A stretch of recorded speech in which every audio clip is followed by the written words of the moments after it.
Defense. Today we are going to do the same thing with the Minister of Foreign Affairs. But I want to remark that today we are going to have this discussion together with Minister Kuleba, who came here personally to debrief the ministers about the situation, and in particular how the talks on Jeddah and the next UNGA and New York, how we can push the peace plan of President Zelensky.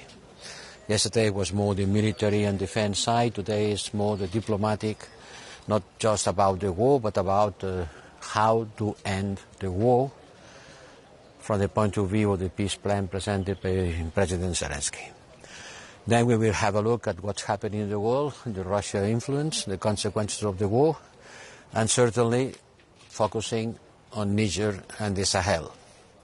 And for that, we have here with us the president of ECOWAS, the president of the Regional Association of African Countries, and also the foreign minister of the Bazoum government. Bazoum is still retained, is still not in prison, but retained in the presidential palace. But his foreign affairs minister escaped from Niger, went to Nigeria, and is here today together with the president of ECOWAS. So today will be a good occasion to talk about ECOWAS, to know more about their plans, to see how the African people, states react, African solutions to African problems. But it's also an occasion for us to review our African policy. And this is the menu for today. The same that yesterday, from another dimension, and with three special guests. Kuleba, the president of ECOWAS, and the Minister of Foreign Affairs of the Niger government. When I say Niger government, certainly I'm talking about the Bazoum government. You said that it's going to be more about the diplomatic questions today. Recently, Ukrainian President Zelensky spoke about Crimea in the context of negotiations. Do you have any knowledge that their stance on what could be negotiated has changed or is changing? Once again, I cannot tell you the meeting before the meeting. So you have to listen to Kuleba. The meeting in Saudi Arabia was certainly a diplomatic success because of the number of countries attending. And I think that internationally Russia is more and more isolated. And the fact that Putin didn't want to renew the plan to export grains from Ukraine has certainly weakened the position of Russia.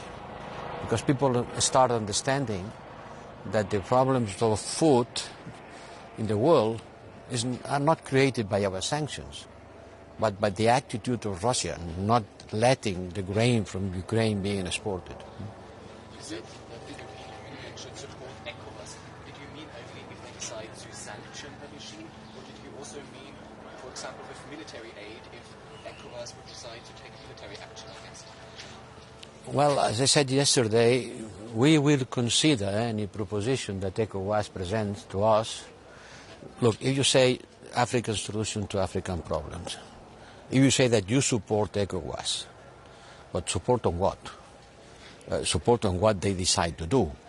They have decided a strong package of sanctions, and we have already started working on a specific framework for sanctioning the responsibles of the coup in Niger. So we will apply a strong package of sanctions following the ECOWAS path. Any other measure has to be studied. I cannot say, it depends. But what I'm saying is that we will seriously take into consideration, we will consider any proposition, but we need to have propositions. Si hay planes para evacuar a los ciudadanos europeos tanto en Gabón como en Níger, cuántos soldados hay, si hay aviones preparados, etcétera. En Gabón no hay por el momento ninguna previsión de evacuación. La situación es calma, no vemos ningún riesgo de violencia, de una situación que pueda provocar peligro Hay unos 10.000 ciudadanos europeos en Gabón, pero ningún país ha manifestado preocupación por su situación, o sea que de momento no está previsto la evacuación en Gabón, como ya se hizo en Níger. En Níger ya los evacuamos. Pero quedan ciudadanos, por ejemplo, diplomáticos, embajadores? Esos hacen su trabajo. Esos hacen su trabajo, a las duras y a las maduras. Están allí porque tienen que estar allí. ¿En Gabón se está haciendo ya algún esfuerzo diplomático de mediación? ¿Hay algún tipo de contacto o solo los países africanos en este caso? Bueno, no tenemos noticias concretas. La situación, como puede imaginar, eso ocurrió hace 24 horas. Pero la situación es radicalmente distinta. No vemos que haya ningún motivo para pensar en evacuaciones. Naturalmente, los golpes de Estado militares pues no son la solución. Pero no hay que olvidar que en Gabón antes había habido unas elecciones llenas de irregularidades y que hay golpes de Estado militares y hay golpes de Estado institucionales, que no hace falta usar las armas, pero si yo truco unas elecciones para conquistar el poder, pues también eso es una manera irregular de llegar a ejercer el poder.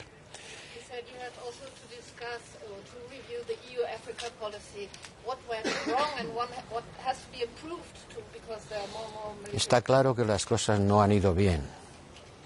Está claro que no se puede decir que haya sido un éxito, porque la proliferación de golpes militares, de la presencia de Wagner en República Centroafricana, Mali, Burkina Faso,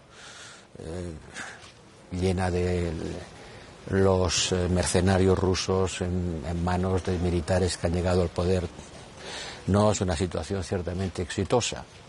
Vamos a tener que revisar a fondo nuestra política desde una voluntad de cooperación, que siempre ha sido la nuestra. Vamos también a escuchar con mucha atención lo que nos digan desde COWAS, porque creo que la primera cosa que hay que hacer es señalar nuestra voluntad de que las soluciones a esos problemas tienen que venir de las instituciones africanas. Is it the right moment to talk about sanctions against Sahel or against Niger? It's the right moment. Well, we have to do what we have to do. We have to sanction the junta in Niger. We have to be very strong on that. Ante el representante Kuleva, quiere hablar de la admisión de Kiev, de Ucrania en la Unión Europea. ¿Qué plazos manejan?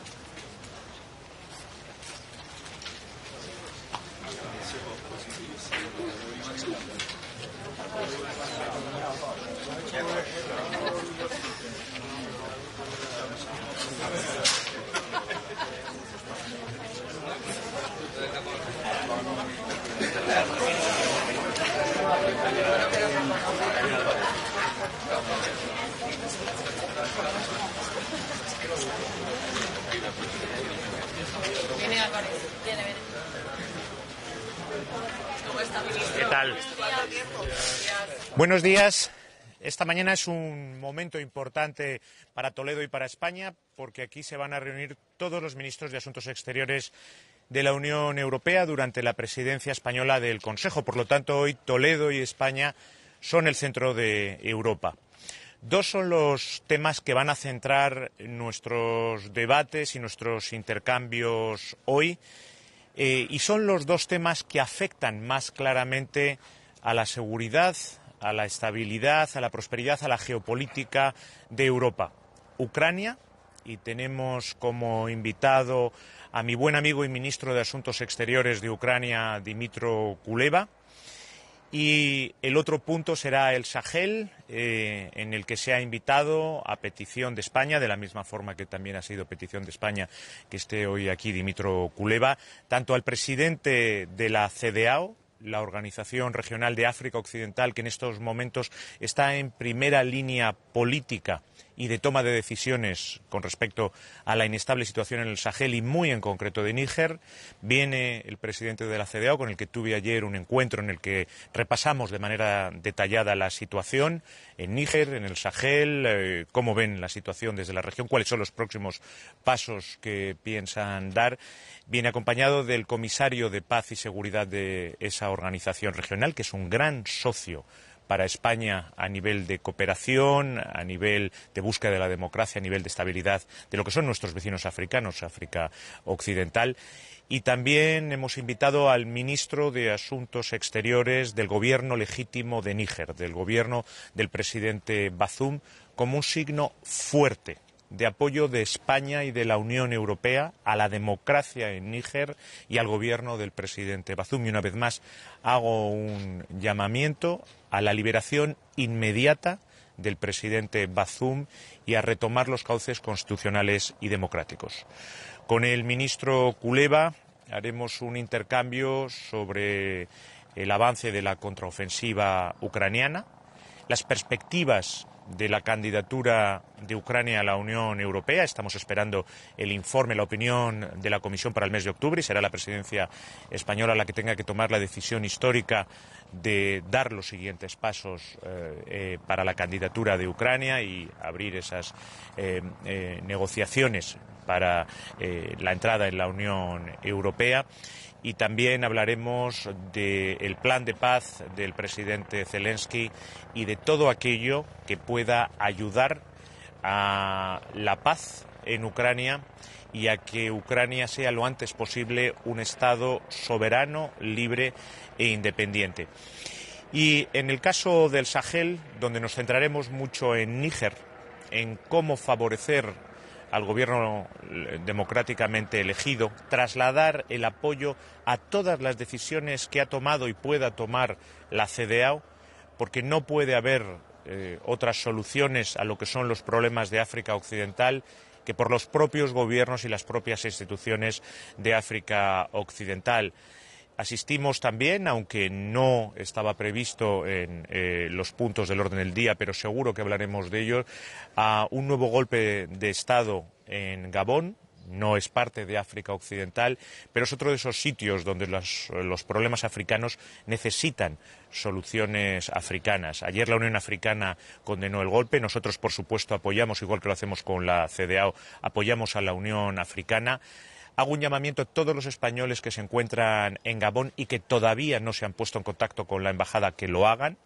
Teníamos registrados 120 españoles, hemos aumentado la cifra a 133, porque ha habido varios que no estaban registrados en el consulado, pero que han llamado, de los cuales en torno a una centena se encuentran en este momento en el país. Estamos en contacto con ellos, se encuentran bien, estamos analizando la situación, pero claramente estamos ante un golpe de Estado que está en sus primeros momentos y estamos en estos momentos hablando entre todos los colegas, recabando información a través de nuestra embajada para hacernos un planteamiento de una situación que a estas horas sí ya evidentemente se constata como un verdadero golpe de Estado. Decía el alto representante que no se está planteando de momento evacuar a ningún ciudadano europeo de Gabón. Entiendo que España tampoco está planteando ahora la situación. No, no nos lo planteamos, no se lo plantea en estos momentos ninguno de nuestros socios, ni ninguno de los países que tienen una colonia en Gabón. Hay una situación política preocupante, por lo que supone de inestabilidad y de golpe de Estado, pero no hay ninguna situación que sea inquietante para nuestros ciudadanos. Aún así, insisto, es muy importante que si hay algún ciudadano que se encontraba por turismo, negocio, que no se había inscrito en el consulado y no lo ha hecho todavía, se ponga en contacto con el teléfono de emergencia consular de nuestra embajada y, por supuesto, aunque en estos momentos no hay ningún indicio, ni por nuestra parte, ni por ninguno de los países que tienen presencia diplomática y de sus colonias en Gabón para tener que hacer una evacuación, sí se diera el caso, pero insisto, y quiero ser muy claro en esto, no se da ningún indicio, lo haremos, lo hicimos en Afganistán, lo hicimos en Ucrania, lo hicimos en Sudán, lo hemos hecho este verano en Níger. Por lo tanto, España tiene la capacidad, los medios y la voluntad política para si fuera necesario, pero no lo es en estos momentos, ni hay ningún país con presencia diplomática que indique que es necesario. No hay en estos momentos un riesgo para nuestros ciudadanos, hay una inestabilidad política cierta. Ministro, ha dicho que España apoya a la CEDEAO en lo que decida, eso incluye, entiendo, una intervención militar. ¿Y cree que hace falta el apoyo de Naciones Unidas? No me gusta hacer política ficción. Ese escenario en estos momentos no está encima de la mesa. CEDEAO ha expresado que quiere agotar las vías diplomáticas, ha impuesto sanciones económicas que están teniendo impacto y hoy vamos a escuchar al presidente de la CEDEAO para ver exactamente cómo le podemos apoyar en esa vía. Pero desde luego nuestro apoyo a la CEDEAO en estos momentos, y lo va a ser así durante todo este proceso, es grande porque la CEDEAO ha demostrado su compromiso con la democracia en África Occidental y con el desarrollo en África Occidental. Y por eso es uno de los grandes socios africanos de España y, desde luego, en África Occidental, que son nuestros vecinos africanos, es nuestro gran socio.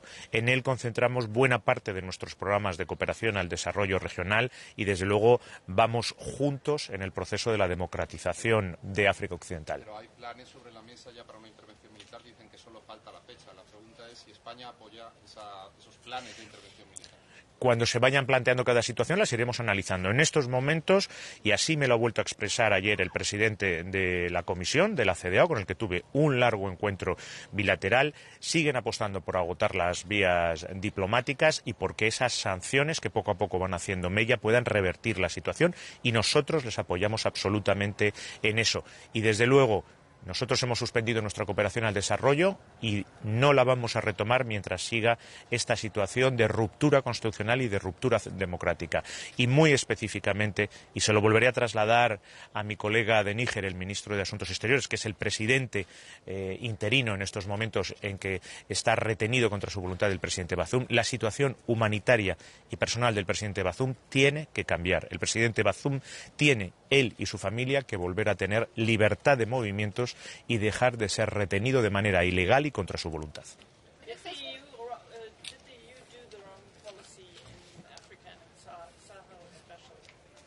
We all have to check and to try to improve, of course.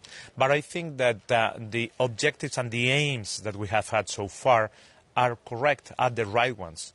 To support democracy, to support the democratic government, to put a focus on development cooperation, having the largest development programs, both as EU and, in the case of Spain, as a bilateral country.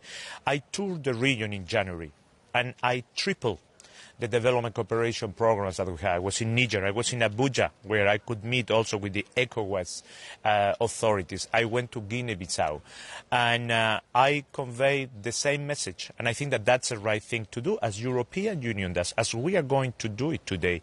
We are in favor of democracy, of prosperity and stability in the region, and those people that are engaged with their own people to do it will have our support, as is the case of President Bazoum in Niger, as is the case of the ECOWAS Commission.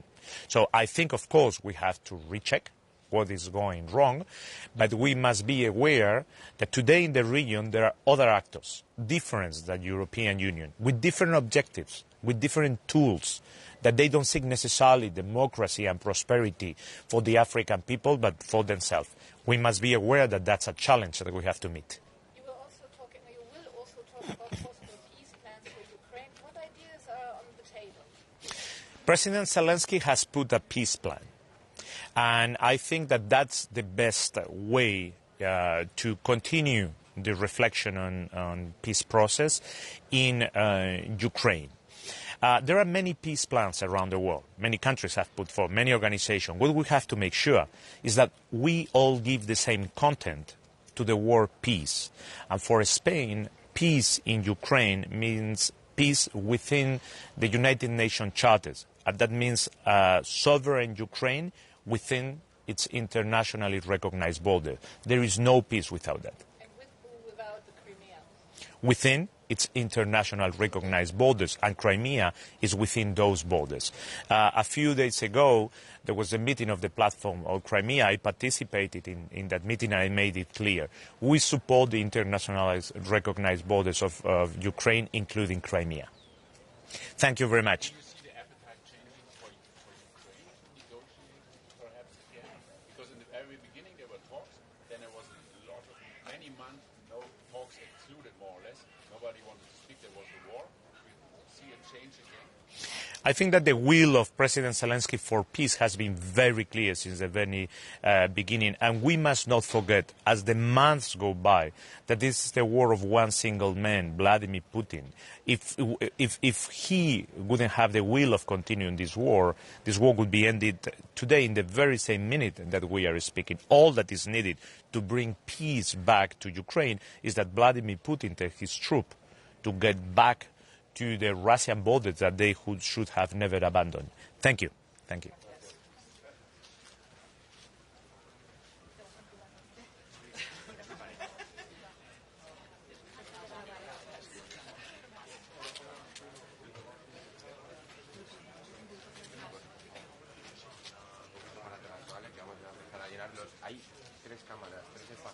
llena y la mitad está vacío. ¿Vale?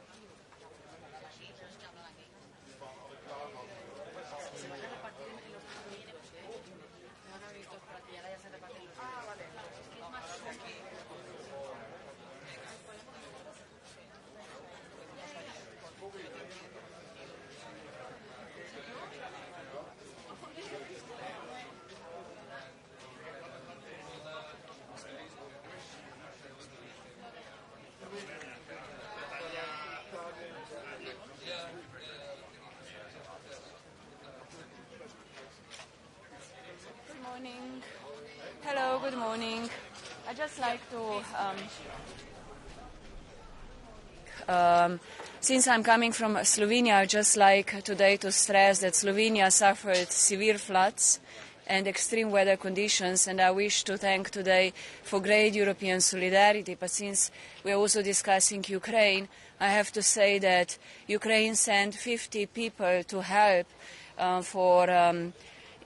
help our citizens during these extreme weather conditions, which is amazing to see that the country which is in war provides assistance during the severe floods to our country. So I wish to express my great thank you to Minister Kuleba. And as we had just Blitz Strategic Forum Western Balkans, I will inform my colleagues, we had a Blitz pledge 2030 European Union is ready to enlarge, and the Western Balkans has a big window of opportunity to be ready to join the European Union. And I wish to tell ministers, let us do the effort. We are discussing the enlargement to the Eastern neighborhood. Let us do something more out of the box also to finalize the enlargement to the Western Balkans. Thank you.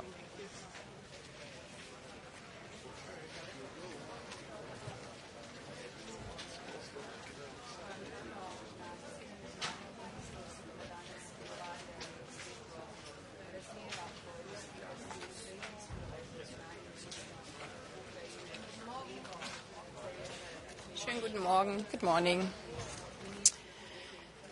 Seit mehr als 18 Monaten kämpfen die Menschen in der Ukraine für ein Leben in Freiheit, ein Leben in Frieden, in Sicherheit und ein Leben in der Europäischen Union. Und wir unterstreichen seit mehr als 18 Monaten als Europäerinnen und Europäer, die Ukraine ist nicht nur in Europa, die Zukunft der Ukraine liegt in der Europäischen Union. Und daher ist unsere Unterstützung in den letzten 18 Monaten eben nicht nur eine Unterstützung mit Blick auf das Selbstverteidigungsrecht, mit Blick auf Waffenlieferungen zur Selbstverteidigung, auf den Wiederaufbau mit all dem, was der russische Präsident in Trümmer gelegt hat, sondern seit 18 Monaten unterstützen wir die Ukraine auch mit allem, was wir haben, auf ihrem Weg in die Europäische Union. Und was während dieses brutalen Angriffskrieges von Russland auf dem Weg in die Europäische Union erreicht worden ist, ist mehr als bemerkenswert. Gesetzesänderungen, Korruptionsbekämpfung, all das, während tagtäglich Drohnen, Raketen, Bomben auf die Ukraine fallen. Daher ist es für uns eben keine Selbstverständlichkeit, dass erneut der ukrainische Außenminister bei diesem inoffiziellen Treffen hier in Toledo der EU-Außenministerinnen und Außenminister mit dabei ist, sondern es ist für uns wieder und erneut eine große Ehre, in solchen Zeiten eben gemeinsam die europäische Zukunft mitzugestalten. Und es ist unsere Verantwortung, immer wieder zu reflektieren, wie wir unsere Unterstützung für die Ukraine noch effizienter, noch besser abgestimmt koordinieren können. Das gilt für die militärische Unterstützung. Das haben wir ja bereits auch beim NATO-Treffen deutlich unterstrichen. Das haben wir gezeigt mit den vielen bilateralen Sicherheitszusagen. Das gilt aber auch für die europäische solidarische Unterstützung für die Ukraine im Rahmen der EPF. Und zugleich für die Unterstützung des Wiederaufbaus. Auch das denken wir Hand in Hand zusammen. Das, was wir jeden Tag für die Menschen in der Ukraine als Unterstützung leisten, das ist auch eine Investition in unsere gemeinsame Zukunft, in den Frieden auf unserem europäischen Kontinent. Und deswegen war es so wichtig, dass der ukrainische Präsident einen Friedensplan vorgelegt hat, der Stück für Stück auch zu einem Friedensplan für die Welt wird. Und während dieser 18 Monate war neben der direkten Unterstützung der Ukraine deswegen unser globaler Outreach, also die Zusammenarbeit mit internationalen Partnern, so wahnsinnig wichtig, um den Friedensplan für die Ukraine als Friedensplan für die Welt gemeinsam gestalten zu können. Zugleich ist es für uns Verantwortung, dass wir in dem Moment, wo wir andere Länder auf dieser Welt um Unterstützung gebeten haben, für den Frieden in Europa, für das Eintreten, für das internationale Recht, nicht wegschauen, sondern da sind, wenn sie uns brauchen. Und das ist die Situation mit Blick auf die Lage im Sahel. ECOWAS als Regionalorganisation, was ja ähnlich ist wie mit Blick auf die Europäische Union, hat uns deutlich gemacht, dass genau in diesem Moment wir hinschauen müssen, wo ein demokratisches Land, wo eine demokratische Regierung von einem Tag auf den anderen durch einen Militärputsch weggeputscht worden ist. Und so wie wir andere um Unterstützung gebeten haben und deutlich gemacht haben, dass beim Bruch des Völkerrechts eben das auch im Interesse von anderen ist, nicht wegzuschauen, haben uns gerade die Nachbarstaaten im Sahel, die ECOWAS-Staaten deutlich gemacht, dass jede Demokratie auf dieser Welt nicht einfach wegschauen kann, wenn eine andere Demokratie weggeputscht wird. Und daher haben wir von Tag 1 des Putsches in Niger als europäische Außenministerinnen und Außenminister, der hohe Beauftragte, im engen Kontakt mit unseren Partnern der ECOWAS gestanden, immer wieder miteinander besprochen, wie wir unterstützen können. Und deswegen haben wir auch gerade von deutscher Seite so massiv dafür geworben, dass wir schnell ein Sanktionsregime auf den Weg bringen können, was deutlich macht, dass wir als demokratische Staaten der Europäischen Union anderen Demokratien zur Seite stehen, wenn sie uns brauchen. Dass wir das jetzt auf den Weg bringen, ist deswegen ein wichtiger Tag, nicht nur für die Menschen im Sahel, die Menschen in Niger. Der nigerische Außenminister und auch der ECOWAS-Präsident sind ja hier auch mit zu Gast, sondern es ist auch ein wichtiger Tag für die Demokratien weltweit, um zu zeigen, wenn man einander braucht, dann stehen diejenigen, die an Freiheit, Rechtsstaatlichkeit und Demokratie glauben, beieinander. Nichtsdestotrotz ist die Lage alles andere als einfach. Und deswegen ist es so wichtig, dass wir gerade die Zusammenarbeit zwischen ECOWAS und der Europäischen Union über die nächsten Monate weiter stärken, weiter ausbauen, um für das internationale Recht einzustehen. Drittes Thema, was ich kurz ansprechen möchte. Meine französische Kollegin und ich haben auch die Situation in Bergkarabach hier mit auf die Tagesordnung gesetzt. Die Situation für die Menschen dort ist katastrophal. Supermärkte, in denen es keine Lebensmittel gibt. Schwangere, die auf dringend notwendige Medikamente angewiesen sind, dass sie diese nicht bekommen können. Elektrizität ist nur bruchweise zur Verfügung. Und deswegen ist unser eindringlicher Appell auch hier an Aserbaidschan und an Russland. Die Menschen in Bergkarabach müssen das, was sie zum Leben brauchen, endlich bekommen. Der Latschin-Korridor muss frei sein für humanitäre Hilfe. Und wir werden das heute hier erörtern, aber zugleich sind wir auch hier seit Tagen, insbesondere auch im Austausch mit unseren amerikanischen Freunden und Partnern, dabei, durch viele, viele Gespräche zu erreichen, dass die humanitäre Hilfe endlich zu den Menschen im Bergkarabach kommt. Dankeschön. Ist es nicht gefährlich, jetzt schon über Sanktionen zu sprechen, wo noch deutsche Soldaten in Niger sind? Und haben Sie dann mit dem Verteidigungsministerium gestimmt? Natürlich stimmen wir uns bei all unseren außen- und sicherheitspolitischen Fragen eng miteinander ab mit dem Verteidigungsministerium. Und zwar nicht nur wir als Deutsche, sondern wir als Europäer. Und deswegen ist dieses Gymnich-Treffen ja auch ein Kombi-Treffen von Verteidigungsministerinnen und Außenministerinnen.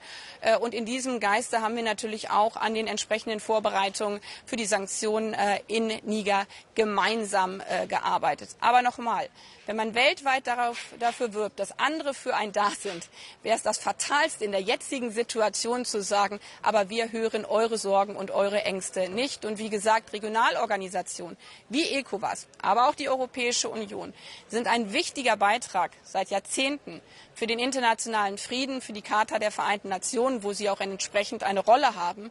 Und deswegen ist eben diese Abstimmung auch mit der Regionalorganisation ECOWAS für uns Europäer so wichtig. Diese Sanktionen gehen Hand in Hand mit dem, was ECOWAS auf den Weg gebracht hat. Und das Das ist richtig und wichtig. Es gibt den Plan, 20 Milliarden Euro für die Ukraine für die Jahre vorzusehen. Auch in Deutschland wird das Geld knapper. Wie schwierig ist es, das umzusetzen? Wir sehen, wie dieser brutale russische Angriffskrieg uns jeden Tag herausfordert. Die Menschen in der Ukraine zahlen das zum Teil mit ihrem Leben. Und natürlich sind es Anstrengungen, die wir leisten müssen, finanzieller Art, mit Blick auf die Unterstützung der Ukraine. Aber wir müssen uns jeden Tag immer wieder in Erinnerung rufen. Wir investieren hier in den Frieden Europas. Und was würde es kosten, wenn wir das heute nicht tätigen? Deswegen ist diese Unterstützung notwendig. Deswegen ist es wichtig, dass wir sie langfristig aufstellen. Dafür haben wir als Bundesrepublik Deutschland, dafür habe ich intensiv geworben, dass wir gerade mit Blick auf die von Ihnen angesprochene European Peace Facility für die Ukraine langfristiger denken, dass das, was richtig war zu Beginn, dass wir sehr schnell mobilisieren konnten, dass finanzielle Mittel für Waffenlieferungen zur Selbstverteidigung bereitgestellt werden, dass wir jetzt in eine neue Phase eintauchen und das Ganze mittelfristig anlegen, so wie das auch die bilateralen Unterstützungszusagen sind. Und die müssen jetzt Hand in Hand gehen. Und darüber sprechen wir heute, wie die bilaterale militärische Unterstützung mit der europäischen Unterstützung Hand in Hand geht. Und das Ganze noch verzahnt mit der wirtschaftlichen Unterstützung, die dann in dem Haushalt der Europäischen Union verankert ist. Also kurz gesagt, ein komplexes Unterfangen. Und gerade weil wir unterstreichen, dass wir die Ukraine jeden Tag weiter in den nächsten Jahren, solange sie uns brauchen, unterstützen, muss dieses System auch so aufgebaut werden, dass es von seinen Instrumenten und von seiner Systematik gut funktioniert. Frau Ministerin, wie sehen Sie die Entwicklung im Fall Aiwanger? Ist das ein Thema, auf das mittlerweile auch international angesprochen werden von Kollegen? Nein. Da es eine lange Schlange gibt, schönen Tag noch.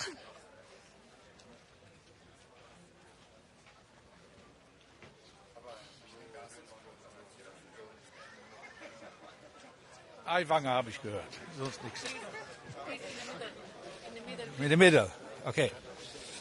Ich würde gerne zwei Sachen sagen. Das erste ist, wir müssen uns anstrengen, was den Krieg angeht in der Ukraine, dass wir ein internationales Gericht schaffen.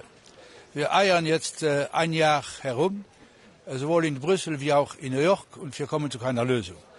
Die Lösung liegt meines Erachtens auf der Hand. Wir sollten uns eine Legitimation geben lassen als internationale Gemeinschaft von der UNO-Vollversammlung.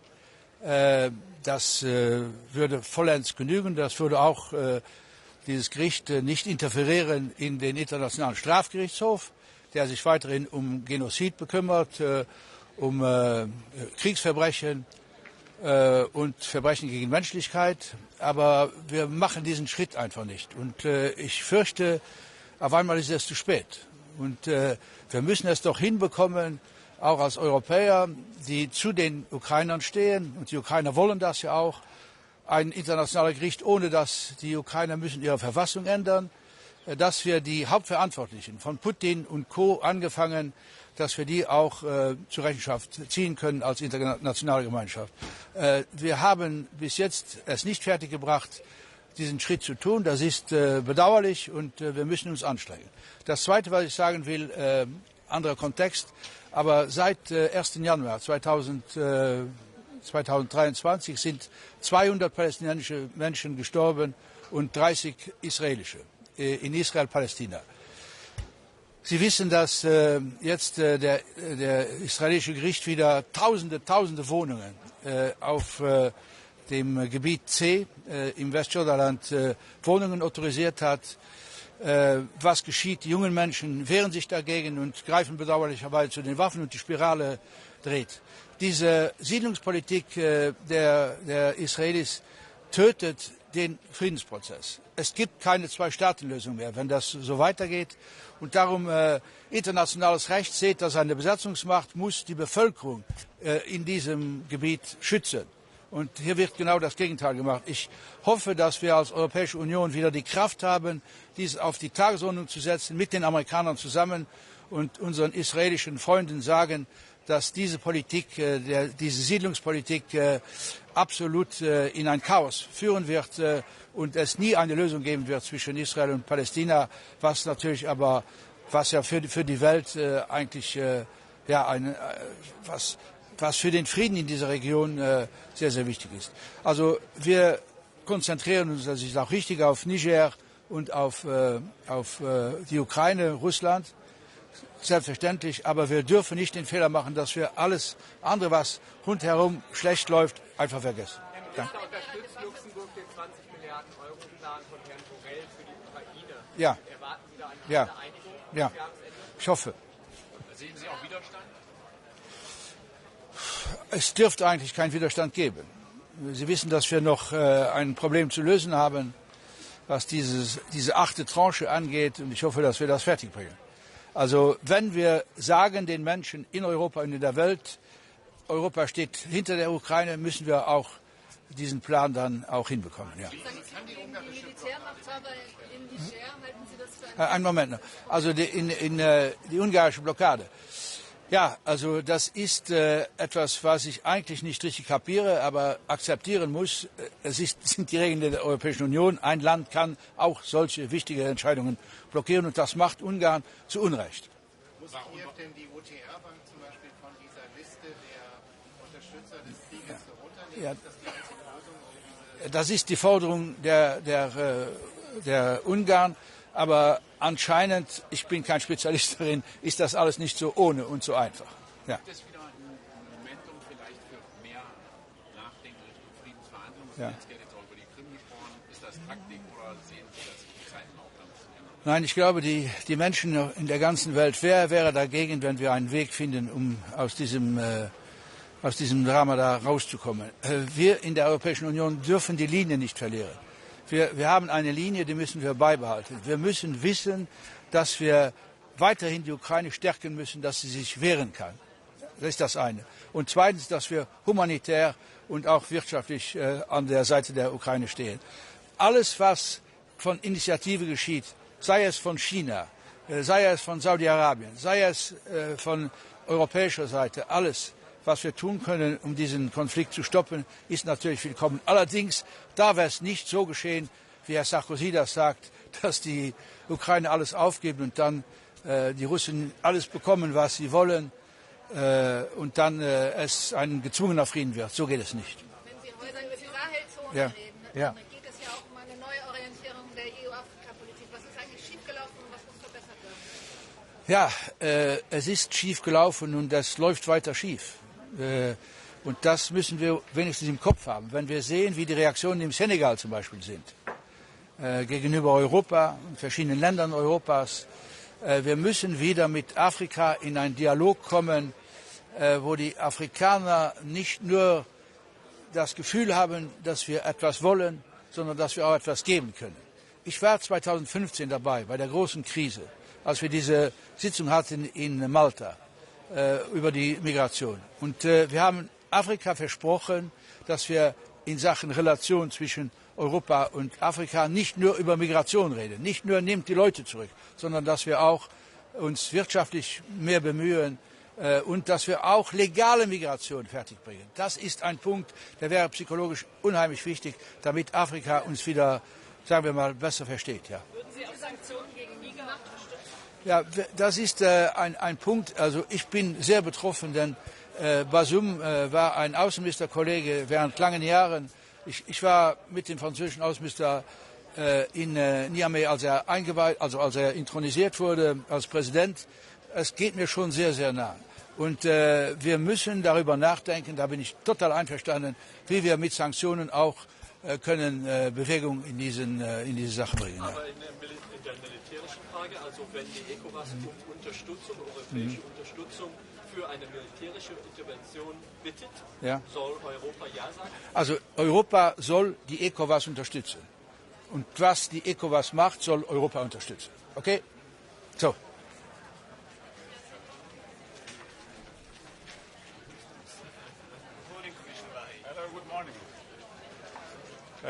We are here today to discuss our further support to Ukraine.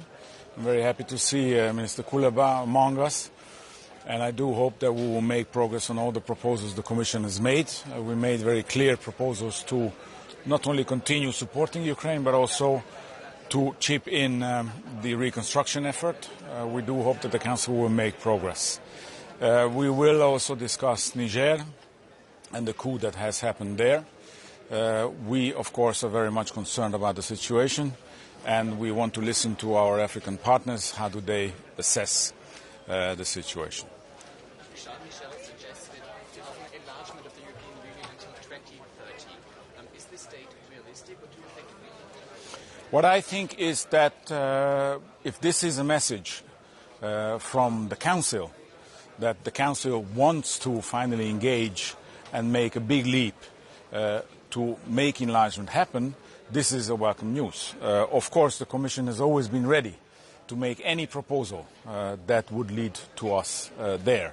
I don't think that it is a question of dates. I think it is more of a question of will and also the question of delivery. Delivery on the side of the EU, but also delivery on the side of our partner countries in the Western Balkans or the other 3 candidate countries. The Commission is ready to make any proposal to get there. And you will see this coming already in October, when we will want to put substantive proposals, including the growth plan, which our President has already explained in Bratislava, that will accelerate not only the institutional, but also the real integration of the people and the economies into the European Union.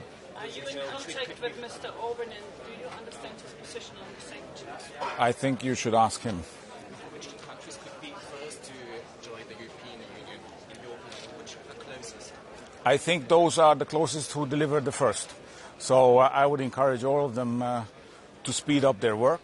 I think that they all have now everything and will have everything on the table from October just to do that. So I do hope that it won't be just one interested in this European offer, but all of them. Commissioner, you mentioned the Council being potentially ready to take a giant leap. What would you need to see from the Council side for that date to become reality, that 2030 enlargement target date? Press ahead with all the proposals that we're making, and make each and every single decision that we can make, no matter how small, no matter how big. So, for example, taking decisions on the IGCs, taking decisions on the financing, taking decisions on the real integration into the European Union already before accession. Thank you. Thank you.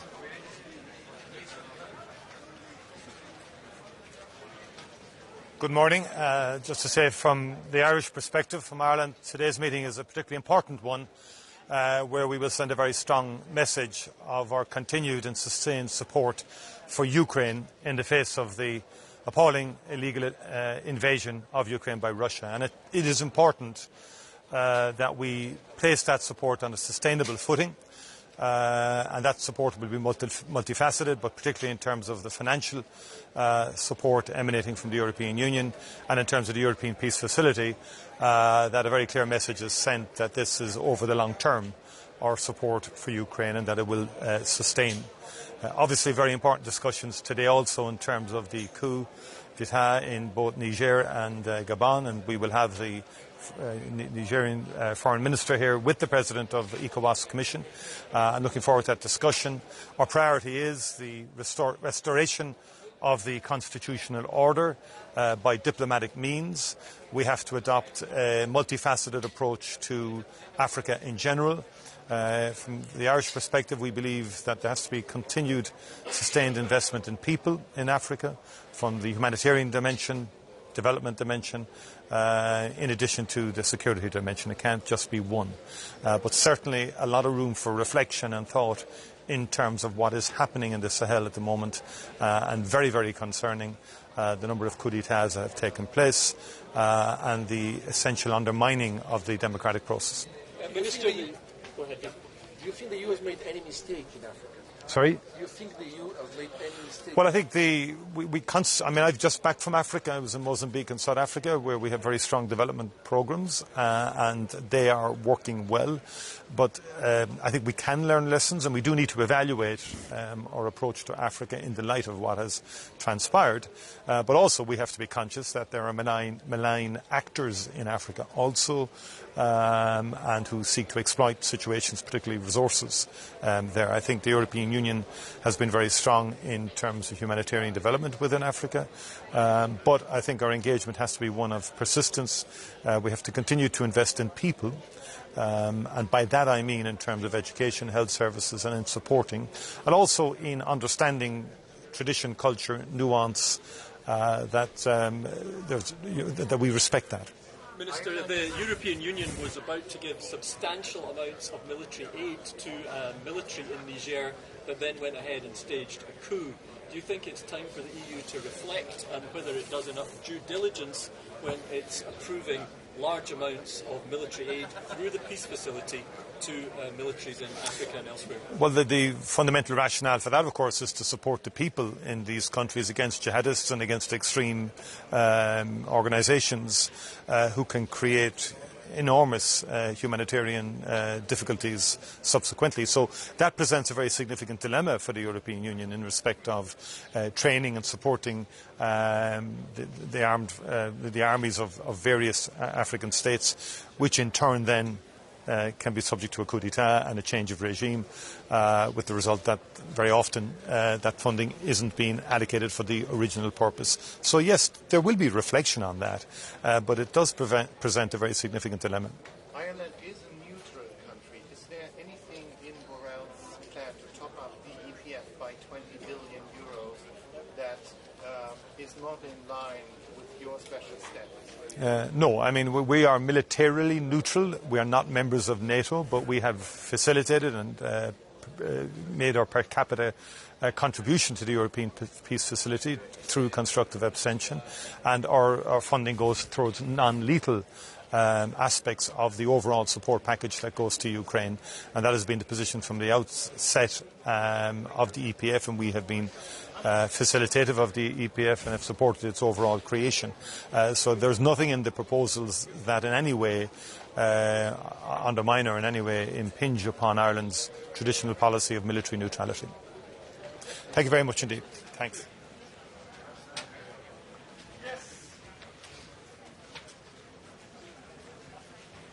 Hello. So, we are meeting here, two main issues, very well known, Ukraine, and through outreach to the world, we need to be building up the narratives that the multilateral order makes sense and the war of aggression is not acceptable. And of course, Africa, it's absolutely necessary to be looking at that region, and we need to find answers. Definitely, Europe is missing policy towards Africa. So, we are witnessing the chain of putsches. This is. It is showing that we need to be thinking about that quite a lot. Any appetite for military intervention? I think it's the question who would be doing that and with which support. So this is something which definitely, I think diplomatic solution should be a way to go. What went wrong in the Africa policy and what has to be changed? I think we lack the understanding of the region as such, and definitely we let Russians and Wagners to operate them freely, which I see as a huge mistake for Europe. Concerning Ukraine, there are discussions about peace talks where red lines where the EU shouldn't cross. Territorial integrity and sovereignty of Ukraine, including Crimea. Is it getting more difficult to support the money for support of Ukraine? I wouldn't say it's difficult. I think we have to realize that Putin wants to wage his colonialistic, imperialistic war, and if we don't want to be the new standard of the international relations, we need to counter it in a long term. So it's about realization that security needs to be provided for Ukraine and for us.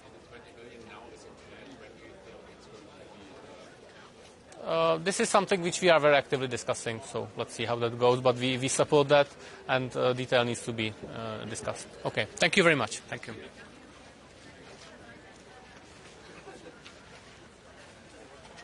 Good morning.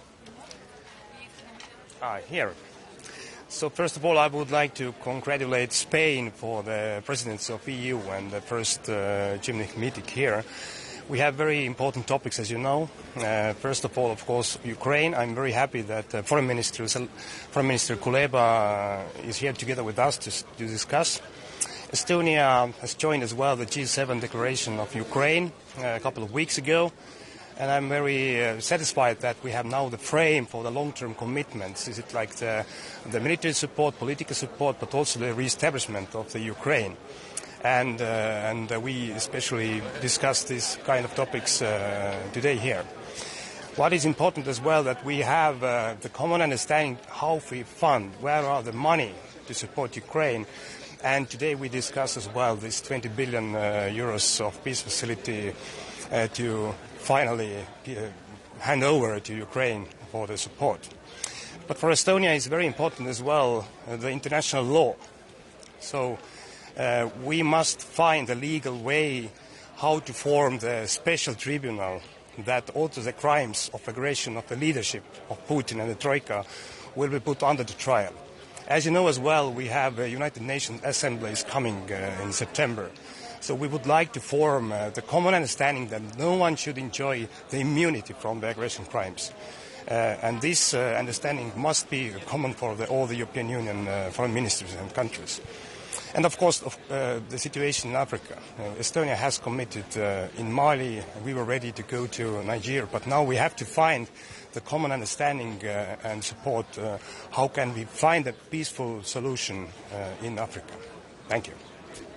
Do you think that Ukraine should win elections in the war? It is deeply the Ukraine decision how to do it. And also President Zelensky has announced that if to do it, they need the very clear support, and monetary and financial support to do it.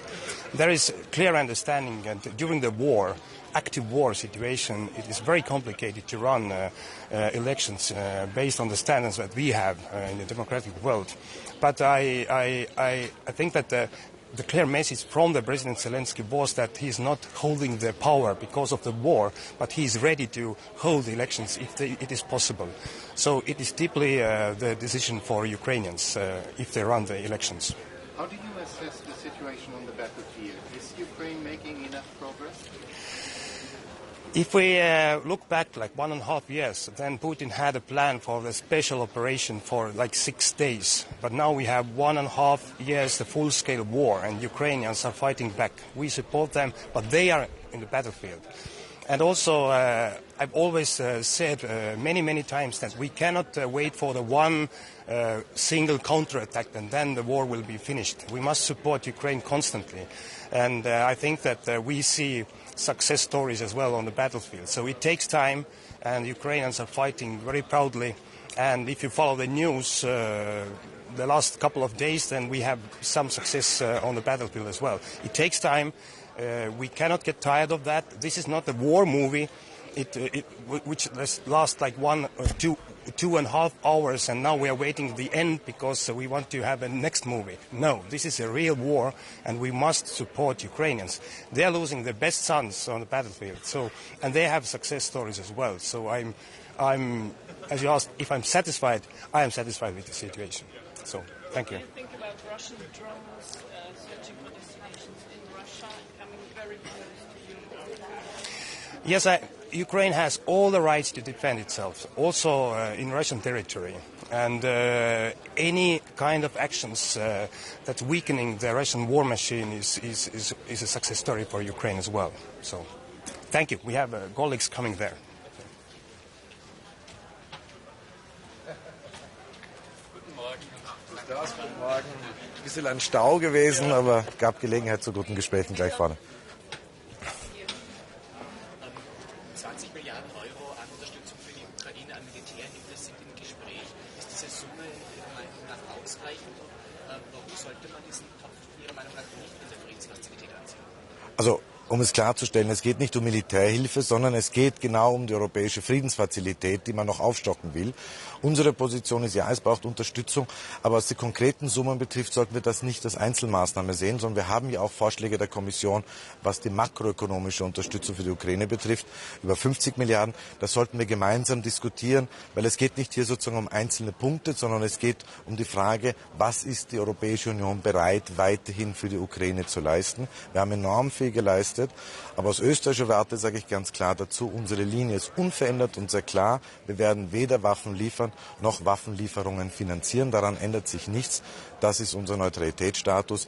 Aber der Rest ist klar, wir werden, da wir weiterhin die russische Aggression sehen, wir werden einen langen Atem brauchen und die Ukraine weiter unterstützen. Aber ob es wirklich diese 20 Milliarden bedarf und wie die angesiedelt werden, das muss man noch diskutieren.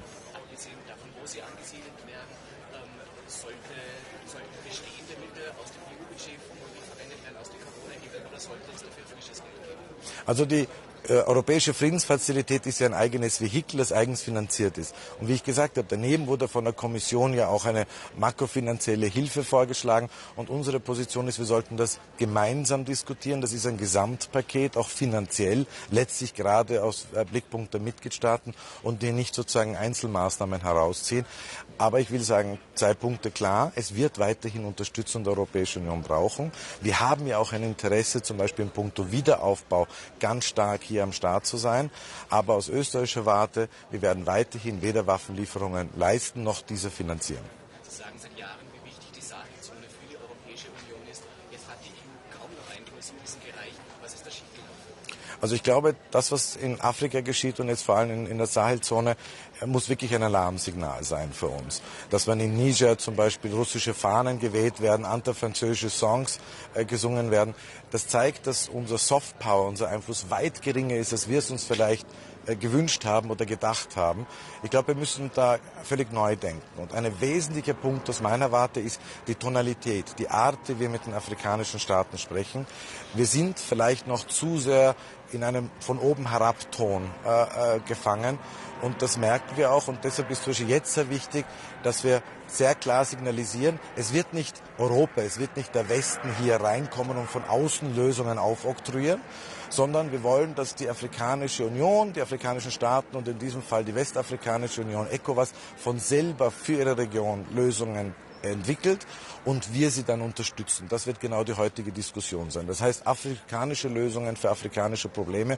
Und wir müssen uns sehr hüten, als europäische Staaten hier nicht wieder in einer Art neokolonialem Auftreten zu verfallen. Aber Herr Minister, wenn die ECOWAS sagt, dass die afrikanische Solution in Niger eine militärische Intervention ist, soll die Europäische Union dann bereit sein, Unterstützung zu geben? Jetzt geht es einmal darum, 2 Punkte. Das erste ist die Sanktionenfrage.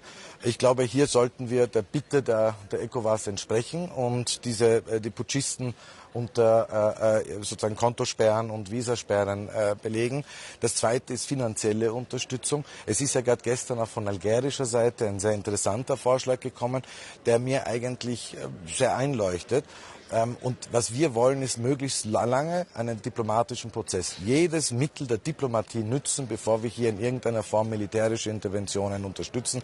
Wir müssen sehr vorsichtig sein, was das für einen Dominoeffekt erzielen könnte oder auslösen könnte. Wobei ich auch dazu sagen muss, wir dürfen natürlich die verschiedenen Fälle, Mali, Niger, Gabon, nicht über einen Kamm scheren. Das sind sehr unterschiedliche Ausgangssituationen, sehr unterschiedliche Auslöser. Aber ich glaube, die Alternative, nichts tun und Hände in den Schoß legen, ist auch für uns undenkbar und nicht möglich. Herr Scheinberg, eine Frage noch bitte zum Thema Munition, weil das gestern ein großes Diskussionsthema war. Österreich hat sehr viele Artilleriegranaten. Könnten wir nicht andere EU-Länder, deren Arsenale jetzt leerer und leerer werden, mit dieser Munition unterstützen? Also rein theoretisch gesehen ist natürlich Lieferungen an EU-Staaten wäre nach dem Kriegsmaterialgesetz unproblematisch. Die Frage ist nur, bleibt es dann auch in diesem Mitgliedstaat oder wird es dann sozusagen in einigen Monaten sich plötzlich im Schlachtfeld in der Ukraine finden? Das wäre dann für uns sehr wohl problematisch.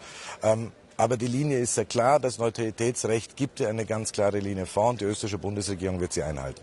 20 Milliarden, 50 Milliarden, das sind ja riesige Summen, wenn es um die Unterstützung der Ukraine geht. Wird das schwieriger, innenpolitisch in einzelnen Ländern das zu erklären?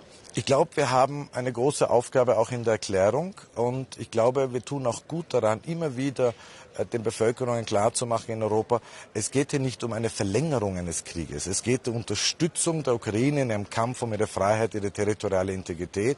Aber letzten Endes ist unser Ziel Frieden, aber ein fairer Frieden und nicht einer von Moskau diktierter Frieden. Und ich glaube, das muss man immer wieder erklären. Das Wort Frieden, das Wort Diplomatie sollte öfter in unserem Sprachwortschatz, auch was die Ukraine betrifft, vorkommen. Danke.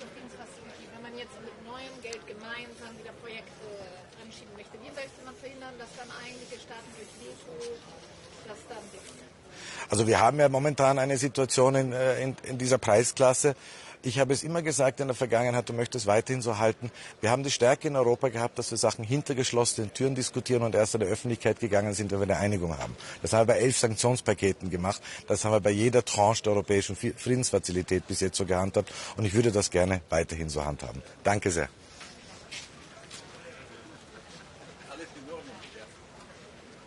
Sir. Yeah. Good morning to everyone and schönen guten Morgen. So I look forward to our meeting with Minister Kuleba and the discussion on the situation in Ukraine. I will announce another international conference on demining to take place in Zagreb on 11th and 12th of October. This is our contribution to the long-term security and economic recovery of Ukraine. You know that there is quite a large parts of Ukrainian territories and they are covered in mines, and the sooner these areas are clean, the sooner Ukraine can restart its economic activity. I will emphasize also our new package of military assistance to Ukraine. We will continue to help in line with Ukrainian needs and our capabilities. I will also stress Croatia's contribution to the EU solidarity lines. We need more to help and to get Ukrainian grains and to the countries facing food insecurity, and particularly in Africa. And when it comes to Croatia, so Croatia is offering its ports in this regard, namely Rijeka, Split, Ploče, and of course Vukovar on the Danube. And we are currently working on expanding our capacities. So thank you so much. So the choir is quite long and we are late. Haben Sie vielen Dank. Thank you so much. Hello, good morning. Patience pays off. So it's good that we are having this informal meeting here in Toledo. It's a good opportunity to talk more openly and freely about the upcoming political season. And my point, probably that I will propose to the colleagues, would be about war in Ukraine. That we should drop the phrase of supporting Ukraine for as long as it takes, because I don't think that it is sufficient anymore, and have to be open about what is our goal in Ukraine. And we have to be very specific that we have to be with Ukraine until Ukrainian victory. Because if we're unable to say this, that means that we have other options in our minds, and the only other option is Putin's victory. And I think that nobody in the room, which we're going just to be in a couple of moments, wants to see Putin winning. Because Putin's victory spells a disaster for Europe, not just for my country, but for other countries eastern flank, for the Black Sea, which would become, in principle, a Russian-controlled sea. So if we're expecting the deals that are breaking off for grain transit to be just an effect of the war, that would be a new reality for the whole world. So we have to be specific, we have to plan for Ukrainian victory and deliver what is needed for Ukraine to achieve that victory, so that they would know that we have their back when they're fighting, they're in the front for our security and their freedom. Minister, so what would that mean in concrete terms? What is not being done at the moment that should be done if the European Union is truly committed to a Ukrainian victory? Well, first of all, stop complaining about their achievements in the battlefield and committing to what is needed. If they say that they need long-range missiles, we need to deliver long-range missiles. If they say that they need more armored vehicles, we need to deliver more armored vehicles. And we need, victory is a difficult process. It's definitely a difficult process. It's a multi-staged, multi-operational, multi-field, meaning it's air, sea, naval. Some of the things that we are able to deliver, maybe there would be some things that are not possible to deliver because of the practical issues, but still, if we're planning for the end goal, this should be the way forward. But what does victory mean in real terms? A strategic I can spell out my position. I mean, that not necessarily is the universal, but there is probably the victory would be easiest defined as a strategic breakthrough for Ukraine in the battlefield.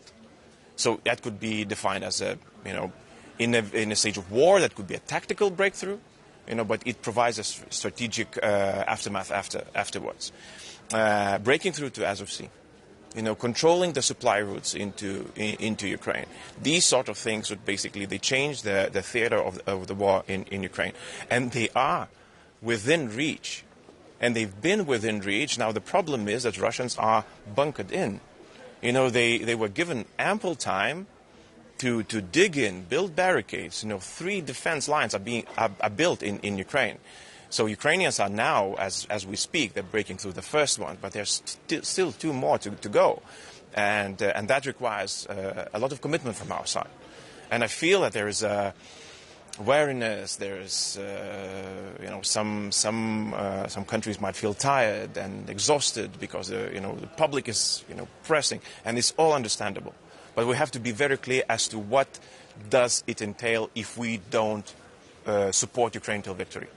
Then we are actually waiting for Putin. Because Putin, if the war would be frozen now, Putin still can declare victory. And we can spin it all the way we want, but he can still declare victory. Yes, not strategic, yes, he did not take Kiev, but he can still do that. Do we want to live in this reality? What it would mean for my country, what it would mean for Romania, what it would mean for others in the Black Sea region, in the Baltic region, and elsewhere. I'm very boring. Why are you not convincing? Why is it not happening? You're absolutely right. I'm not here, to suggest something groundbreaking, but to remind that the goals have not changed. Probably I was standing here, well, not here, but with you, 1.5 years ago, and I quite think I probably said similar things. We have to plan for the victory. We need to get there. But what we're feeling now, that it's a bit, calming down. That we might start thinking about this new reality that is forming. This new reality is horrible. This would be horrible. And we cannot allow this to happen. Just recently, President Zelensky spoke about negotiations again and also about Crimea. What is your take on that? Why did he do it? What is the intention? I think that they probably laying out some tactical plans. We've heard that for quite a while, that, for example, it is possible to, with military means, to control the peninsula of Crimea in order to set the status for future return to Ukraine, meaning that it might be not necessarily needed to invade. If you have long-range missiles, you can control the supply routes into Crimea and basically, keep it under the Ukrainian umbrella, so to say. So maybe that is the thinking, inside thinking of people who would make decisions in Ukraine. That would be my guess. Minister, do you understand German reluctance when it comes to the delivery of Taurus missiles to Ukraine? We've been there. We've been there. Look, what I'm trying to convince is that it is useful to in my capacity, I cannot reach German voters. They do not vote for me, but in my capacity to explain this new reality that would form. That it's not just about that we are tired. It's not about that this counteroffensive. This is not a passage in European history. This is a new chapter that is being written. This is a similar chapter that was written when the Berlin Wall fell, when we've entered a period of peace in European continent. Now we're entering a period of war. And it's very much on us as well how this chapter will end. More security and prosperity in continent or less? Earlier you said that Ukraine is making progress in the counter. Yes. Can you go a little bit more into detail? Well, probably as much as you, from most of the public sources, from Ukrainian sources, we see that there is a progress. We can measure that. And we trust that it is that is correct. And I mean, we can measure the progress that they are cutting through the very heavy defenses of Russian defenses. Gives us hope. that they can be successful, but imagine that it costs lives, it costs equipment, and there's no other way around it. You cannot achieve victory, just by goodwill and just stream through. It does not happen. It's a very difficult war, and when we're saying that it's a war like that, it has not been seen, since Second World War. It is true. But when we read the books of Second World War, what we have seen, how many lives have been lost. So I think that where we are currently is not necessarily enough, and we need to recommit ourselves. That would be my hope, and we'll see how that goes. Thank you so much. Thank you. Thank you.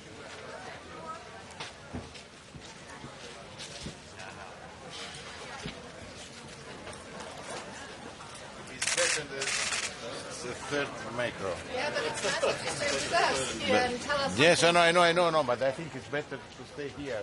Why? For the image, it's better to stay. È meglio stare lì. Okay. Thank you. It's better for you, for me. There is a problem with the microphone. Yeah, I don't know which one. I think. It's better for you, it's not for me. For me it's the same to stay here on the other micro. Come va? Tutto bene? Lei? Bene, grazie.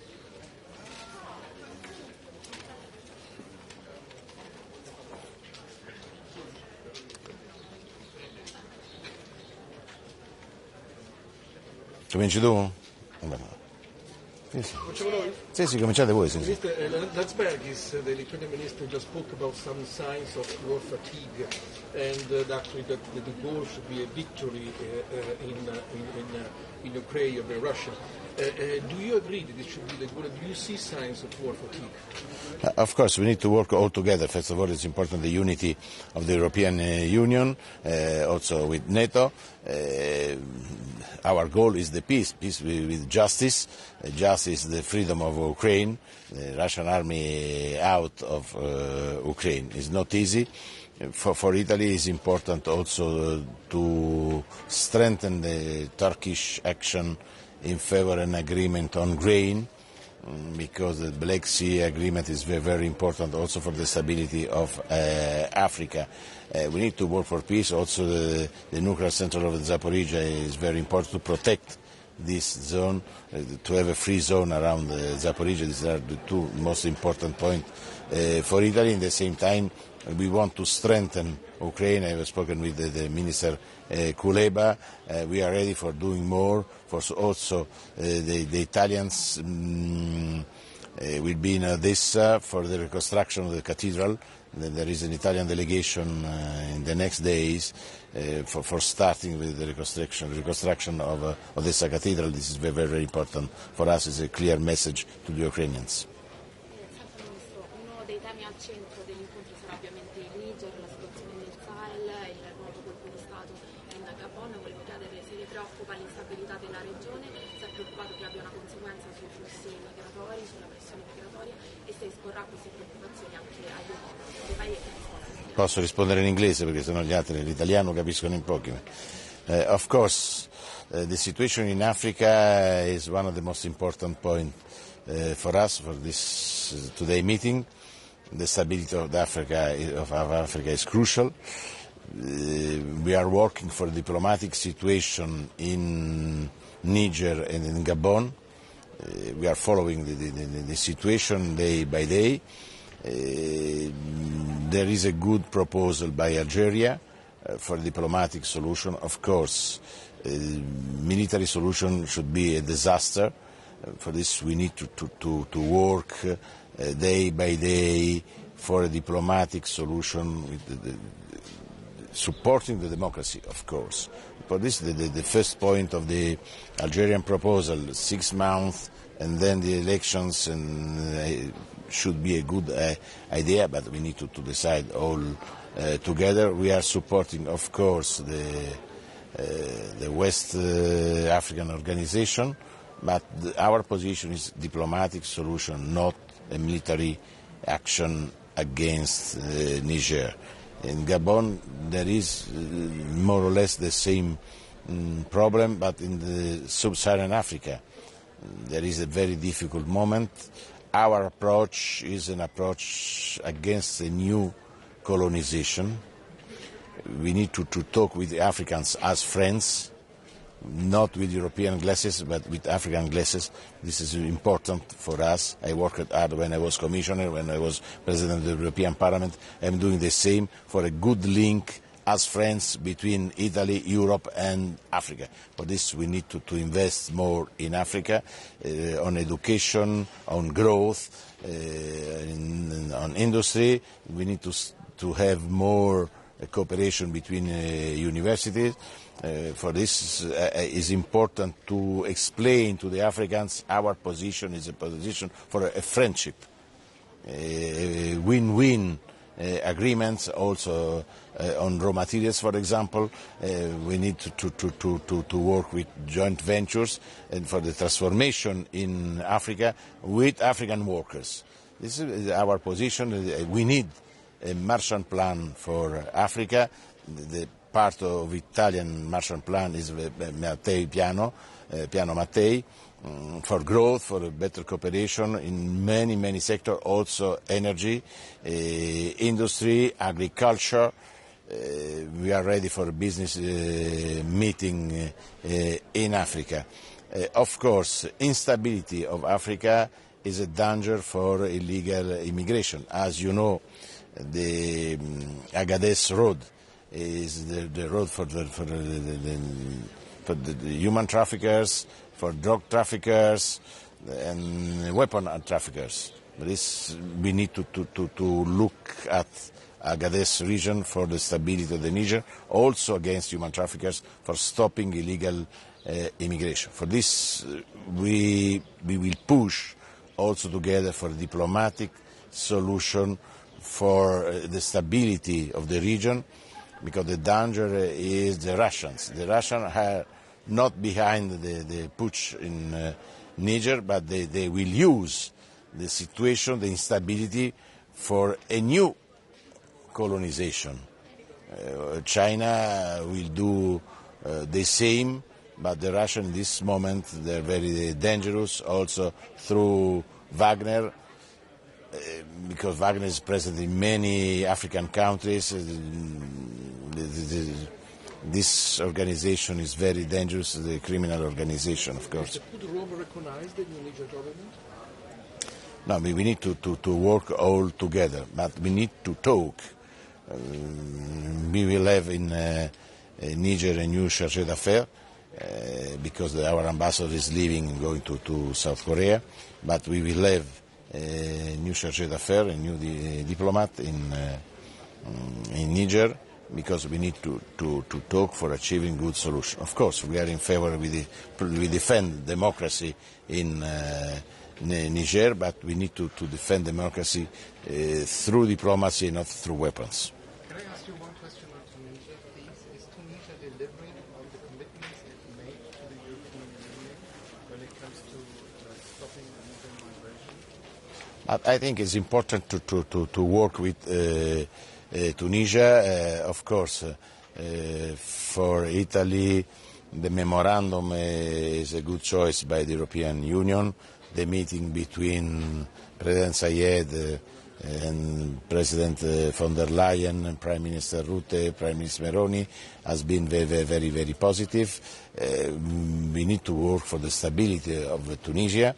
We need to invest more money to implement the agreement for stopping illegal immigration. Of course, we are supporting also the agreement between Tunisia and Libya for supporting migrants traveling in the desert, because it is important also to protect the life of these people. But at the same time, we need to be very strong against the crime.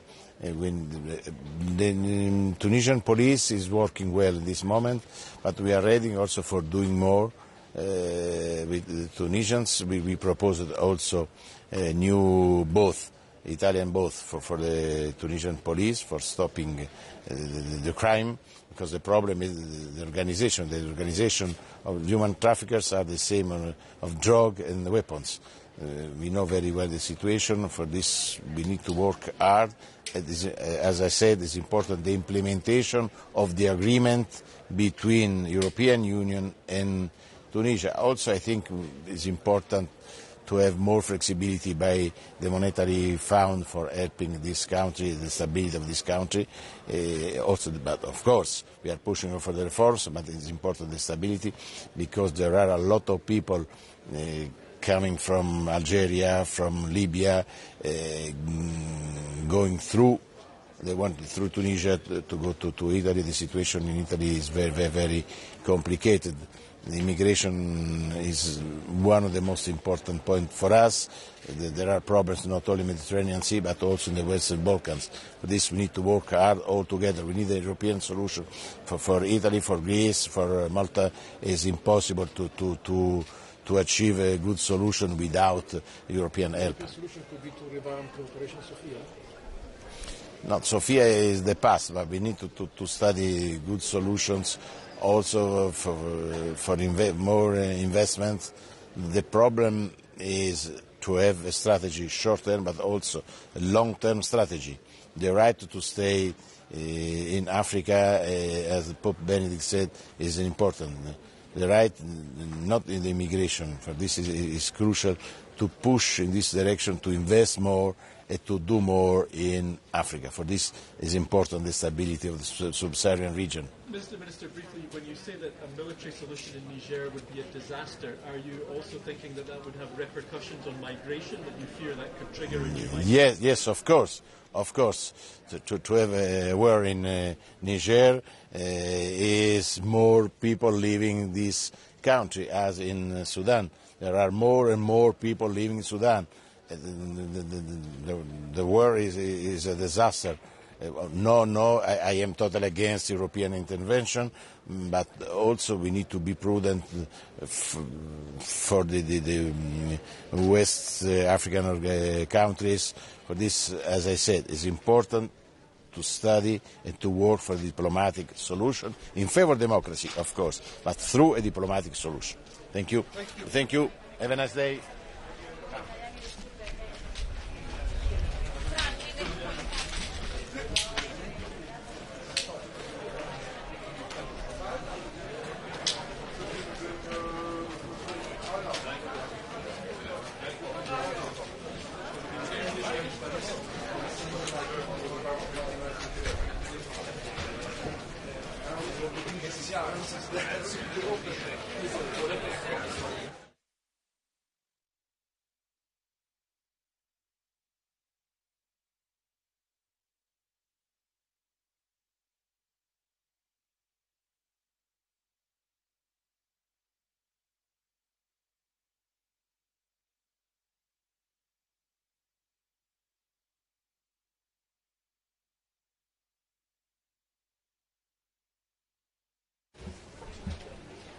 Goedemorgen, we zijn vandaag in Spanje, in de prachtige stad Toledo voor een informele raad buitenlandse zaken. En deze raad, deze informele format is zeer nuttig voor een open en duidelijk dialoog te kunnen hebben.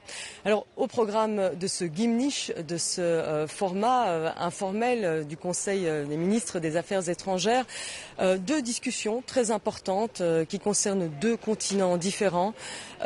L'Europe avec la guerre en Ukraine et l'Afrique avec la situation dans le Sahel et particulièrement dans le Niger. Dans quelques instants, nous entendrons Dmitro Kuleba qui sera présent ici et qui nous fera un état des lieux de la situation militaire sur le terrain, qui nous parlera aussi des besoins tant logistiques que pratiques humanitaires de l'Ukraine. Nous ferons le point aussi sur la lutte contre l'impunité et des récents développements quant au soutien de la communauté internationale. Et puis nous entendrons aussi le ministre des Affaires étrangères nigérien, Assoumi Massaoudou, qui viendra nous parler de la situation au Niger suite au coup d'État militaire du 26 juillet dernier. La position de la Belgique est très claire en la matière. Nous appelons à un retour à l'ordre constitutionnel, à la libération du président Bazoum. Nous ferons aussi le point avec les pays représentants de la CEDEAO, la communauté économique des États d'Afrique de l'Ouest. Nous verrons comment l'Union européenne peut soutenir la stabilité dans la région. La Belgique et l'Union européenne ont beaucoup investi dans la lutte contre le terrorisme. Il est important de préserver ces acquis et d'éviter les effets dominos, les effets de contamination comme on le voit à l'heure actuelle au Gabon. Donc des points importants pour ce Gimnich. Je vous remercie. Bonne journée.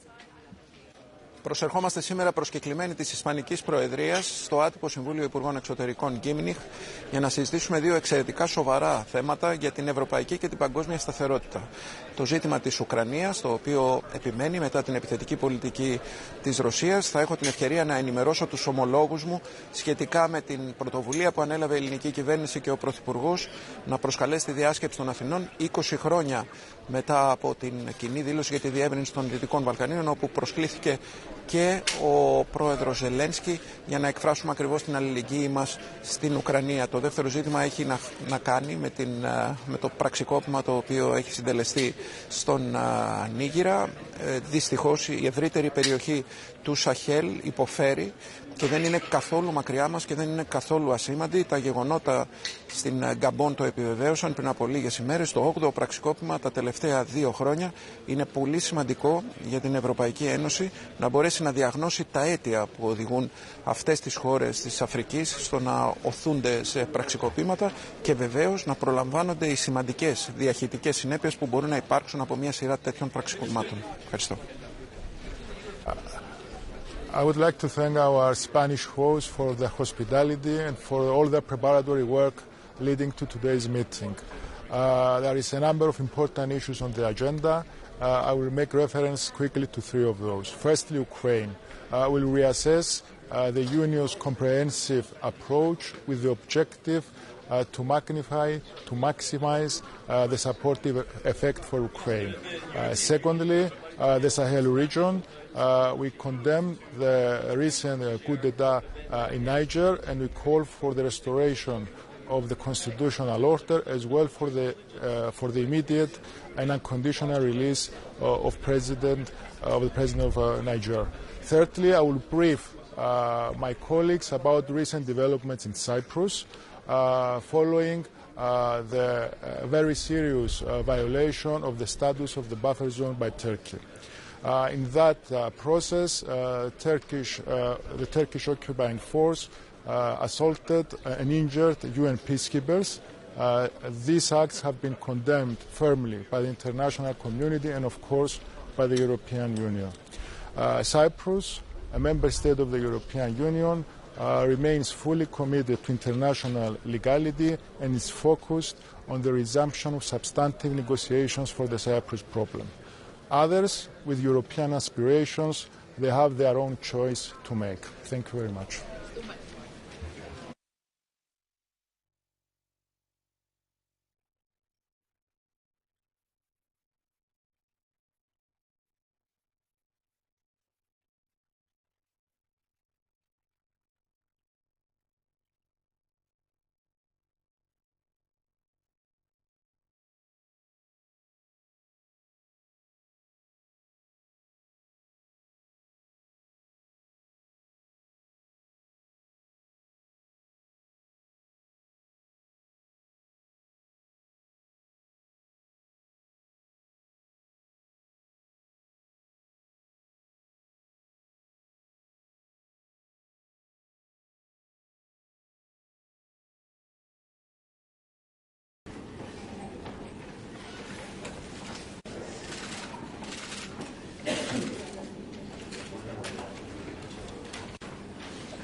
Thank you.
Tenemos hoy dos discusiones importantes. Primero tendremos nuestro encuentro con Dimitro, a quien pido disculpas por haberle hecho esperar, para continuar nuestra discusión sobre la agresión de su país, que su país sufre por parte de Rusia. Y vamos a hablar en particular de los long-term security commitments and the global outreach ahead of the UNGA High-Level Week. In the context of the Ukraine efforts to promote the peace formula. Yesterday, with the Minister of Defense, we talked about the military dimension. Now we will talk about the diplomatic dimension, security commitments on the long term, and the efforts to promote the peace formula presented by Ukraine. And then we will have about the issue of Sahel. We have here the President of ECOWAS. I don't know if the Foreign Minister of Niger is also here. Yesterday night was not here. Let's hope that he was able to arrive today to discuss Niger and Sahel. We have also with us the chair of the AFET committee, David McAllister. Where is David? Hello, David. You will join us for the entire meeting. Thank you for coming, David. Now it's the floor to Spanish presidency for a welcoming remarks. I have to ask to you also, Minister, to be short.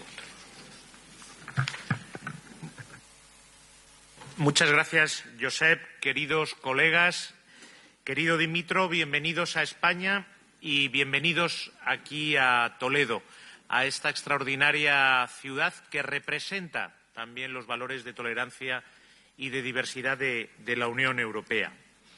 I will continue in English for the benefit of all of us. This place that we are gathering today, it's a former weapons factory, and now is the main science campus of the University of the region, Castilla-La Mancha. And the former production lines of ammunition and cannons are now laboratories and classrooms and a place for investigation and innovation. And this is a little bit a great metaphor of what we all want to achieve here today, of what we are trying to achieve by supporting Ukraine since the Russian aggressions began. We want peace. We want, Dimitro, a peace that will be just for Ukraine within the United Nations charters, allowing you to rebuild and to prosper as a fully European country. And this venue is also a great symbol of what the European Union is about, a force for peace and prosperity, an example of how we can become better and leave a dark and violent past behind. But we cannot be fooled about it. We are surrounded in our immediate neighbor by instability and insecurity, by forces that work against everything the European Union stands for. And this is why, after debating with Dimitro and exchanging views on the Russian aggression, we are going to have the opportunity to discuss over lunch the current situation of another neighborhood that is absolutely key for European Union, the Sahel, with some very important regional players, ECOWAS and our colleague from Niger. And we will continue with an internal discussion on how we should approach the region. So I hope the outcome of these Toledo meetings will help us keeping up our European Union and our unity in the face of the numerous challenges that we have. And I want to reiterate, on behalf of all of us, I'm sure, our commitment to Ukraine's victory over its aggressor. Thank you, Dimitro, for being here today with us.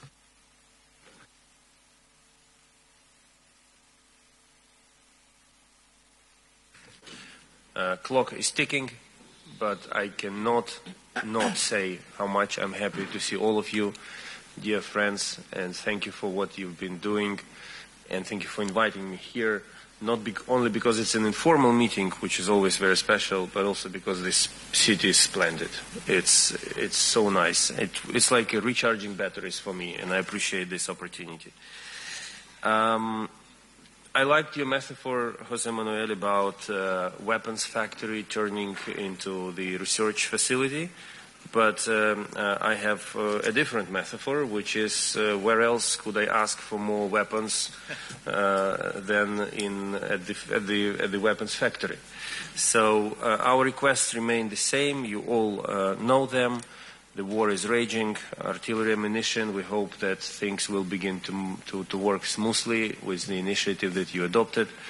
Armored vehicles, tanks, and for those who cannot provide military, lethal equipment, please consider medevacs, which are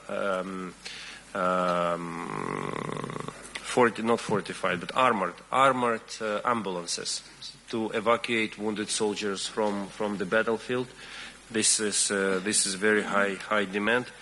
And to wrap up on weapons, I would like also to mention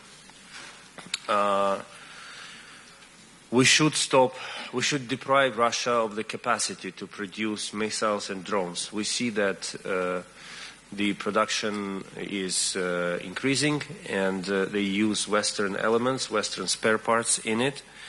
and this is something that we have to take under control through export controls and fighting circumvention of sanctions.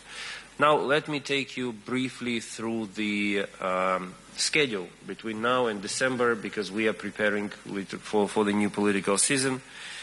I think September will be a very important time for grain initiative and peace formula. We know that there will be a meeting between President Erdogan and President Putin, and that is basically almost the last chance to see the Black Sea, to see Russia return to the Black Sea grain initiative. But on a parallel track, we developed our alternative sea route, where ships leave Ukrainian ports and almost immediately enter Romanian territorial waters. This will allow us to export, and 2 ships already passed through that corridor. So please consider how you can help secure this grain corridor while ships are still in the territorial waters of Ukraine. And by saying help, I mean air defense systems which could provide